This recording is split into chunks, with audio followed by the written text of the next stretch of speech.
स्वागत है एक बार फिर से आप सभी का अपने YouTube चैनल श्री गुरुकुल में। और आज बच्चों हम बात करने वाले हैं क्लास 10th के चैप्टर 6 त्रिभुज के एक्सरसाइज 6.5 के पार्ट 2 के बारे में। इससे पहले बच्चों हम लोगों ने एक्सरसाइज 6.5 का पार्ट 1 देख लिया था, जिसमें हम लोग 8 क्वेश्चन तक कर लिए थे।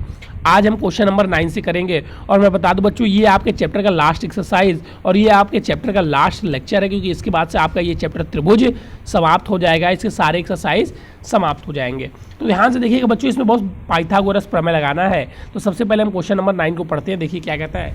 कह रहा है कि 10 मीटर लंबी एक सीढ़ी एक दीवार पर टिकाने पर भूमि से 8 मीटर की ऊंचाई पर स्थित एक खिड़की तक पहुंचती है। दीवार के आधार से सीढ़ी के निचले सिरों की ऊंचाई ज्ञात कीजिए। अब ये बताइए, अगर आपके कमरे की दीवार की बात की जाए या कहीं की दीवार की बात की जाए, दीवार कैसी होती है? सर जी एकदम सीधी होती है। और जब ये एकदम सीधी होगी तो क्या ये 90 डिग्री पे होगी? जी सर बिल्कुल एकदम सीधी होती है, लंबवत होती है। हमारी कोई भी दीवार ऐसे थोड़ी ना होती कि ऐसे हो गई दीवार, ऐसे हो गई, ऐसे नहीं, थोड़ी स्ट्रेट होती है। जहाँ भी होगी सर स्ट्रेट होगी। तो सर हमारे घर में जो दीवार होती है वो क्या होती है? स्ट्रेट होती है। अब अगर आपने कभी भी जो सीढ़ी, बांस वाली सीढ़ी होती है, अगर आपने उसको लगा के चढ़ा होगा तो आपने अनुभव किया होगा कि सीढ़ी को हमेशा हम लोग पट लगाते हैं और यहाँ से कहते हैं नीचे से पकड़े रहना, भाई कोई पकड़े रहना, कहीं फिसल ना जाए, कहते हैं ना इस चीज़ को। तो सीढ़ी को हमेशा पैसे कैसे लगाते हैं? पट लगाते हैं, ठीक है। और फिर ये दूरी याद करने के लिए आपसे बोल रहा है, जो पट लगाने के बाद से जो सीढ़ी और दीवार के बीच की दूरी है उसे। अब सीढ़ी की लंबाई आपको दिया हुआ है 10 मीटर और ये दिया हुआ है खिड़की तक पहुंच रही है 8 मीटर की दूरी तक जो दीवार तक पहुंच रही है। तो यानी कि बच्चों आपको कर्ण दिया हुआ है और ये लंब दिया हुआ है, आपको आधार ज्ञात करना है। सिंपल सा आपको फॉर्मूला लगा देना है, क्योंकि ये क्या बन गया? समकोण त्रिभुज बन गया। जब 90 डिग्री आ गया उसमें दीवार की, तो क्या हो गया? समकोण त्रिभुज बन गया। ऐसे बच्चों आपको खंभे से बारे में बात करेगा कि एक खंभा है तो खंभा भी 90 डिग्री रहेगा दीवार, क्योंकि आप रोड पे जाएंगे तो जो खंभा लगा होता है कैसे लगा होता है? एकदम स्ट्रेट लगा होता है, 90 डिग्री पे लगा होता है, तो वो भी 90 डिग्री पे ही रहेगा, ठीक है। चलिए तो इस क्वेश्चन को सबसे पहले हम लोग देख लेते हैं। तो ये हमने फिगर बना लिया बच्चों, फिगर बनाई ये 90 डिग्री, ये 8 दीवार और ये बनी सीढ़ी और ये दूरी हमें ज्ञात करनी है। इसको हम लोग मान लेते हैं कि x दूरी है, जो AC है वो x दूरी है। तो क्योंकि ये एक समकोण त्रिभुज है तो यहाँ हम पाइथागोरस प्रमेय लगा सकते हैं। और पाइथागोरस प्रमेय होता है कि कर्ण का स्क्वायर बटे बराबर लंब का स्क्वायर प्लस आधार का स्क्वायर। तो देखिए कर्ण का स्क्वायर प्लस इसको बराबर लंब का स्क्वायर प्लस आधार का स्क्वायर। कर्ण का मान 10 दिया हुआ तो बच्चों लंब का मान 8 और हमें आधार का मान ज्ञात करना था, तो उसकी जगह हमने x माना था तो x स्क्वायर रख दिया। अब चूंकि हमें वर्ग है तो सबका वर्ग कर देते हैं। फिर हम इसमें से x क्योंकि हमें निकालना है तो हम x को एक तरफ रख के 64 को उधर पक्षांतर कर देते हैं। तो आता है बच्चों 100 - 64, जिसे ज्ञात करने में 36 आता है। अब ये 36 किसका मान है बच्चों? x का मान नहीं है, x स्क्वायर का मान है। तो इसका हम वर्गमूल ले लेते हैं। तो वर्गमूल लेते हैं तो इधर x आ जाता है और इधर आ जाता है √36। अब √36, तो 36 किसका वर्ग होता है? सर जी 6 का वर्ग 36 होता है, यानी कि वर्गमूल 36 का वर्गमूल सर जी 6 होगा। और तो दीवार से आधार से सीढ़ी के बीच की दूरी कितनी है? 6 मीटर है। बस आपको पाइथागोरस प्रमेय लगाना था और निकाल लेना था। क्या इसमें कोई बहुत बड़ी रॉकेट साइंस यूज की गई है? नहीं सर, बहुत सिंपल सा था। चलिए तो सारे क्वेश्चन इसमें सिंपल से ही होंगे। फिर देखिए क्वेश्चन नंबर 10 कह रहा है कि 18 मीटर की ऊंचे एक ऊर्ध्वाधर खंबे, देखिए ऊर्ध्वाधर खंबे मतलब 90 डिग्री, मैंने पहले बता दिया था आपसे, कि ऊपरी सिरे के एक तार का एक सिरा टूटा हुआ है तथा तार का दूसरा सिरा एक खूंटे से जुड़ा हुआ है। खंबे के आधार से खूंटे को कितनी दूरी पर गाड़ा जाए कि तार तना रहे, जबकि तार की लंबाई 24 मीटर है। अब पूछ रहा है कि खंबे से कितनी दूरी पर गाड़ा जाए। फिर वही क्वेश्चन, तो मान लिया x दूरी पर गाड़ा गया ताकि तार तना रहे। जैसा कि बच्चों अगर आपने देखा होगा तंबू बनाते हुए, तो सेम आप वैसे ही सोच लीजिए कि ये क्या है? ये खंबा है और यहाँ से हमें ऐसे नीचे टाइट करना है, ऐसे जैसे हम तंबू बनाते करते ना, तंबू बनाते हुए देखते हैं तो ऐसे एक पोल रहता है बीच में एक ऐसे, और फिर ऐसे हम लोग बांधते हैं। तो फिर ऐसे ही बांधने के लिए कह रहा है। और बच्चों आपको तार की लंबाई दी हुई है 24 मीटर, खंबे की लंबाई 18 मीटर, ऊर्ध्वाधर बोला है मतलब 90 डिग्री पे है, तो दूरी ज्ञात करनी है। तो फिर से आप लोग पिछले वाले क्वेश्चन की तरह हम लोग क्या किए, इसको x मान लिए। जब ये एक क्या है? समकोण त्रिभुज है, तो इसमें क्या लगेगा सर? पाइथागोरस थ्योरम लगेगा, यानी कि कर्ण का स्क्वायर बराबर में सर जी लंब का स्क्वायर प्लस आधार का स्क्वायर। ये सर फॉर्मूला लगेगा। सबने बोला, मैंने बोला ठीक भाई ये फॉर्मूला लगेगा। तो यही फॉर्मूला हम लोग यहाँ पे लगा देते हैं। तो देखिए क्या आ जाता है, कर्ण का स्क्वायर 24 प्लस लंब का स्क्वायर बराबर आधार का प्लस आधार का स्क्वायर। हमें आधार निकालना था तो हमने क्या किया, हम लंब को उधर पक्षांतर कर दिया, तो 24 का स्क्वायर माइनस 18 का स्क्वायर। अब देखिए बच्चों, अगर आपको यहाँ पे वर्ग याद नहीं है, बहुत सारे बच्चे होंगे, भाई 24 का वर्ग याद सबको थोड़ी ना करेगा कि 24 का वर्ग क्या होता है। तो ऐसे क्वेश्चन में देखिए हम एक यहाँ फॉर्मूला लगा देते हैं ए स्क्वायर माइनस बी स्क्वायर का। जब आपको याद नहीं है तो आप ये फॉर्मूला यूज कर सकते हैं। क्या होता है, ए प्लस बी ए माइनस बी। तो यहाँ पे भी वही चीज़ बन रहा है, मैं करके दिखा रहा हूँ। 24 का स्क्वायर माइनस में देखिए यही फॉर्मूला लगेगा, ए स्क्वायर माइनस बी स्क्वायर का। तो क्या लग रहा है यहाँ पे 24 का स्क्वायर और माइनस में 18 का स्क्वायर। तो क्या होता है फॉर्मूला, सर जी एक ब्रैकेट में a प्लस बी तो 24 प्लस 18 और एक ब्रैकेट में a माइनस बी यानी कि 24 माइनस 18। अब आप अगर इसको आसानी से सॉल्व कर सकते हैं तो ये हो जाएगा सर जी 32 और फिर सर 42 और इनटू में सर अगर माइनस की जाए तो सर जी 6। अब 6 में 42 का मल्टीप्लाई कर दीजिए सर जी 2 1 और सर जी 24 1 25 सर जी 252 आंसर आ जाएगा। देख सकते हैं आप 252 आया भी है। अब ये 252 किसका मान आया सर जी, एक्स स्क्वायर का मान आया 252। अब इसको वर्गमूल ले लीजिए, तो वर्गमूल लेंगे तो 252 अंडर रूट आएगा, तो आएगा 6 बाहर आ जाएगा और 7 अंदर आ जाएगा। तो खंबे से आधार के खूंटे की दूरी क्या है, 6√7। ठीक है बच्चों, ये फॉर्मूला सर जी कहाँ से आया जो आपने यहाँ पे लगाया है, तो ये मैं फॉर्मूला के रूप में भी लिख देता हूँ, इसको आप लोग अपनी कॉपी में नोट कर लीजिएगा। जब भी माइनस में होगा तो आप लोग ये फॉर्मूला यूज़ कर सकते हैं। बच्चा बड़ा, अगर आपको वहाँ पे वर्ग नहीं याद है तो a का स्क्वायर माइनस में b का स्क्वायर, ये होता है इसका फॉर्मूला बच्चों, बराबर एक ब्रैकेट में a प्लस बी और एक ब्रैकेट में a माइनस बी। ठीक है, यही फॉर्मूला यहाँ पे हमने यूज़ किया था। ठीक है, तो चलिए यहाँ भी खंबे से आधार की दूरी आपको मिल गई है। चलिए बच्चों हम नेक्स्ट क्वेश्चन पे चलते हैं। क्वेश्चन नंबर 10 कहता है एक हवाई जहाज एक हवाई अड्डे से उत्तर की ओर 100 किलोमीटर प्रति घंटा की चाल से उड़ता है। इसी समय एक अन्य हवाई जहाज उसी हवाई अड्डे से पश्चिम की ओर 1200 मीटर किमी घंटा की चाल से उड़ता है। कह रहा है कि 1.25 घंटा यानी कि 1.5। ठीक है, अगर इसको हम लोग मल्टीप्लाई कर दे तो क्या हो जाएगा, 1.5 ही बोले चलिए। अच्छा, इसको हाफ घंटे के बाद दोनों हवाई जहाज़ों के बीच की दूरी क्या होगी, ये आपको ज्ञात करनी है। तो सबसे पहले हम यहाँ पे दूरी निकालेंगे बच्चों। दूरी हमें स्पीड दिया हुआ है, जी सर दिया हुआ है, समय दिया हुआ है, समय दिया हुआ है। तो दूरी बराबर क्या होता है बच्चों, सर दूरी बराबर चाल गुणे समय। तो देखिए इतना घंटा आपको दिया हुआ है, समय है, और एक की जहाज़ की चाल कितनी है, इतनी। तो पहली जहाज़ की अगर आप दूरी निकालें तो कितनी दूरी चलेगा, 1500 मीटर। और दूसरी जहाज़ कितनी दूरी चलेगा, तो सर जी 1800 मीटर। या आपने दोनों हवाई जहाज़ की पूरा पश्चिम में एक दूसरे से दूरी निकाल दी। अब ध्यान दीजिएगा, उत्तर दक्षिण पूरब पश्चिमी, तो याद ही होगा ना, पूरब पश्चिम पूरब पश्चिम, उत्तर दक्षिण पूरब और ये पश्चिम। तो ये जो हवाई जहाज था देखिए उत्तर की ओर जा रहा था एक, और एक पश्चिम की ओर। उत्तर की ओर जो गया वो कितना गया सर जी, उत्तर की ओर जो गया वो गया था सर जी हमारा, देख लेते हैं यहाँ पे हम, देखिए उत्तर की ओर जो उड़ता है वो चलता है आपका 1500, और जो पश्चिम की ओर उड़ता है वो चलता है आपका 1200। तो यहाँ पे देखिए ये चला 1200 और लंबवत दोनों दिशाएं। देखिए यहाँ पे सबके बीच में एंगल क्या होता है सर जी, 90 डिग्री। तो ये देखिए ये 90 डिग्री पे जा रहा है उत्तर की ओर, और ये पश्चिम की ओर जा रहा है। तो ये पश्चिम की ओर जा रहा है 1500 मीटर, ये उत्तर की ओर जा रहा है 1800 मीटर। एक समकोण त्रिभुज बन गया, तो इन दोनों के बीच की दूरी क्या हो जाएगी सर जी, कर्ण हो जाएगा। कर्ण का मतलब ही हो जाएगा, तो यहाँ पे आप लिख सकते हैं कर्ण ए सी का square equal to B A का स्क्वायर प्लस बी सी का स्क्वायर, यानी कि कर्ण का स्क्वायर लंब का स्क्वायर प्लस आधार का स्क्वायर। ठीक है, अब बस दोनों का आप वर्ग करके जोड़ दीजिए, अंडर रूट में डाल दीजिए, तो आ गया 300 + 61। यही क्या है, दोनों जहाज़ों के बीच की दूरी है। दोनों जहाज़ों के बीच की दूरी क्या है, यही है सर।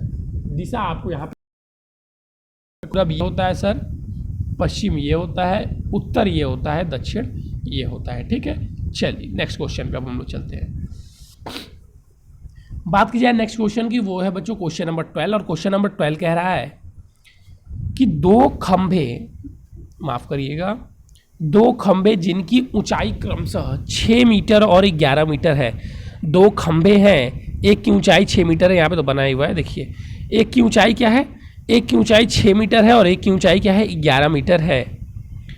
ये देखिए ये एक इंपॉर्टेंट क्वेश्चन है। इस प्रकार का क्वेश्चन एक 4 नंबर के प्रश्न में पूछा जाता है आपके पेपर में, तो ध्यान रखिएगा। ठीक है, समतल भूमि पर खड़े हैं, दोनों कहाँ पे खड़े हैं, समतल भूमि पर खड़े हैं। यदि इनके आधारों के बीच की दूरी 12 मीटर हो, तो इनके आधारों के बीच की दूरी कितनी है, 12 मीटर, मतलब ये एक दूसरे से 12 मीटर दूरी पर स्थित है। तो इनके ऊपरी सिरों के बीच की दूरी याद कीजिए, ये है ऊपरी सिरों के बीच की दूरी हमें ज्ञात करना है। तो देखिए जो दूरी इतनी है वही दूरी यहाँ पे भी होगी, सिंपल सी बात है। तो जो 6 मीटर का खंभा था इससे हम यहाँ पे जोड़ देते हैं, तो ये भी दूरी कितनी होगी सर जी, 12 ही मीटर होगी, क्योंकि उनके बीच की ही दूरी है। अब देखिए ये 11 मीटर था, ये 6 मीटर था, तो ये दूरी कितनी हो जाएगी सर जी, 11 - 6, तो सर जी 5 मीटर। तो ये 5 मीटर ये दूरी हमें पता चल गई। ये दूरी 12 मीटर है और ये लंबवत रहेगा ही, क्यों, क्योंकि खंभा है। तो ये 90 डिग्री है, ये 12 है, ये 5 है। तो हमें निकालना क्या है, कॉर्ड। तो कॉर्ड इक्वल टू होता है सर जी लंब का स्क्वायर प्लस आधार का स्क्वायर। वही चीज़ें देखिए यहाँ पे कर दी गई है, तो आ गया 13। यही हो गया हमारे उनकी सिरों के बीच की दूरी क्या हो गई, 13। बहुत ही सिंपल सा क्वेश्चन था। बस बच्चा आपको इसमें बराबर चिन्ह खींचना आना चाहिए और फिर 6 में से 11 में से माइनस करना चाहिए, फिर बन जाएगा आपका समकोण त्रिभुज। और समकोण त्रिभुज का फॉर्मूला लगा दीजिए, और इसमें कोई भी रॉकेट साइंस नहीं लगाना था। ठीक है बच्चों, ठीक है सर। चलिए अब हम नेक्स्ट क्वेश्चन पे चलेंगे। नेक्स्ट क्वेश्चन कह रहा है कि त्रिभुज ए बी सी जिसका सी समकोण है कि भुजाएं सी ए और सी बी पर क्रमशः बिंदु डी और ई स्थित है, सिद्ध कीजिए कि जो त्रिभुज ए बी सी है इसमें जो सी है वो समकोण है कि भुजा सी ए और सी बी, भुजा सी ए और सी बी पर क्रमशः डी ई, ये जो है डी और ई, क्रमशः डी और ई स्थित है, तो सिद्ध कीजिए ये। अब इसमें देखिए आपको बहुत बड़े रॉकेट साइंस की आवश्यकता नहीं है। यहाँ पे किसकी बात कर रहा है, डी ई की, तो यहाँ पे डी ई हो गया। और किसकी बात कर रहा है सर, ए ई की, यहाँ पे ए ई हो गया। और किसकी बात कर रहा है सर, बी डी की और ए बी की। तो बी डी देखिए कहाँ पे सर, ये है, और ए डी कहाँ पे है, ए बी सर ये है। तो इसमें बस आपको नंबर ऑफ, देखिए ये जो लिखा हुआ ए ई खींचा मिलाया, ठीक है, वही सारी चीज़ें, बस इसको लेके बिंदु को मिला दिया। इसमें बस आपको नंबर ऑफ त्रिभुज समकोण लेने होंगे और उसको हल करने होंगे। देखिए अगर बात की जाए त्रिभुज ए सी ई की, तो देखिए ए सी ई ये भी एक समकोण त्रिभुज है, क्योंकि ये डिग्री 90 है। फिर ए बी सी भी एक समकोण त्रिभुज है। फिर बी डी सी भी एक क्या है, समकोण त्रिभुज है। तो देखिए सबसे पहले हम लेंगे त्रिभुज ए सी ई। ए सी ई में फिर देखेंगे तो हम ए ई क्या है सर, ए ई कर्ण है, तो कर्ण का स्क्वायर बटे लंब का स्क्वायर, फिर इसमें भी बी डी का स्क्वायर प्लस लंब का स्क्वायर। समीकरण 1 2 को जोड़ दीजिए। जैसे ही हम समीकरण 1 2 को जोड़ते हैं तो कुछ ऐसा समीकरण हमारे सामने बनता है, तो हम लिख लेते हैं सी ए प्लस सी ई का स्क्वायर। अब जब सी ए प्लस सी ई का स्क्वायर क्या हो जाएगा, सी ए प्लस सी ई, सी ए प्लस सी ई का स्क्वायर, तो इसका स्क्वायर, सी ए का स्क्वायर समझिए क्या हो गया, आधार हो गया, और ये मान लीजिए लंब हो गया। किस त्रिभुज का सर, सी ई ए का। तो ये बराबर किसके हो जाएगा सर, ई ए के स्क्वायर के, यानी कि इसके कर्ण के स्क्वायर के। तो इसके बराबर हम क्या लिख सकते हैं सर जी, ई ए के स्क्वायर। तो यहाँ पे देखिए सर लिख दिया बी सी इक्वल टू सी ए। हाँ, तो यहाँ पे बी सी के बराबर भी हम इसको लिख सकते हैं, ठीक है, ये यहाँ से आ गया। तो बी सी प्लस सी ए का स्क्वायर और सी डी प्लस सी ई का स्क्वायर। यहाँ से हम क्या कर सकते हैं, देखिए हमने इसको चेंज कर दिया, इसको यहाँ पे ले लिया, बी सी को ले लिया ए सी स्क्वायर के साथ, और सी डी को ले लिया सी ई के साथ। तो इससे हमारा जो बनेगा डी ई का स्क्वायर बन जाएगा और डी ए का स्क्वायर बन जाएगा। और यही अगर हम लोग देखें तो हम लोग को सिद्ध करना था कि क्यों, क्योंकि त्रिभुज बी ए का square equal to B C का स्क्वायर प्लस सी ए का स्क्वायर है। अब हम लोग देखें तो हम लोग यही सीधे त्रिभुज ए डी ई में प्लस यही जो चीज़ें मैं आपको बता रहा था, फिर यही हमारा आ गया, इसकी जगह पे ये बराबर है तो ये बराबर हो गया, और यही हमें सिद्ध करना था, तो इसमें हमने सिद्ध कर लिया। तो ये बहुत ज़्यादा बच्चों कॉन्सेप्चुअल नहीं, बस आपको नंबर ऑफ जो त्रिभुज की संख्या है, जो समकोण त्रिभुज की संख्या है उसे बढ़ानी थी, और इसमें कोई रॉकेट साइंस लगाना नहीं था। ठीक है, चीज़ें समझ में आई? जी सर बिल्कुल समझ में आई। देखिए आप 14 वाले क्वेश्चन की बात कीजिए। 14 वाला क्वेश्चन कह रहा है कि बच्चों दिए गए चित्र में त्रिभुज ए बी सी के शीर्ष ए से बी सी पर डाला गया लंब बी सी को बिंदु डी पर इस प्रकार प्रतिच्छेदित करता है कि डी बी बराबर 3CD। सिद्ध कीजिए कि 2AB square equal to 2AC square plus BC square. Sir ये हमें सिद्ध करना है, तो देखिए सिंपल सा आप त्रिभुज बना लीजिए कि शीर्ष ए से BC पर डाला गया लंब, अब BC पर ये लंब मान लीजिए D डाला गया है, दिया हुआ है कि D डाला गया है जो प्रतिच्छेदित करता है, तो इसको हमने रचना कर ली। अब देखिए क्योंकि ये लंब डाला गया है और दिया हुआ है, कह रहा है कि प्रतिच्छेदित करता है DB इक्वल टू 3CD। तो बच्चों जब DB इक्वल टू 3CD है तो हम CD इक्वल टू क्या लिख सकते हैं सर, CD इक्वल टू हम लिख सकते हैं 1/4 BC, क्योंकि ये जो सी डी है ये क्या है, एक चौथाई है ना इसका, ये इसका एक चौथाई है। डी बी जो है, देखिए जो डी बी है ये सी डी का 3 गुना है, तो ये तो 4 गुना 1/4 होगा। जी सर ये 1/4 होगा, हम लोग यहाँ से लिख सकते हैं। तो हम डी बी इक्वल टू क्या लिख सकते हैं, हम डी बी इक्वल टू लिख सकते हैं 3/4 बी सी, बिल्कुल लिख सकते हैं हम लोग। डी बी इक्वल टू लिख सकते हैं 3/4 बी सी। ठीक है, ठीक है सर, यानी कि ये डी बी का 3 भाग है, 4 भाग में से 3 भाग है। ठीक है, तो ध्यान दीजिएगा।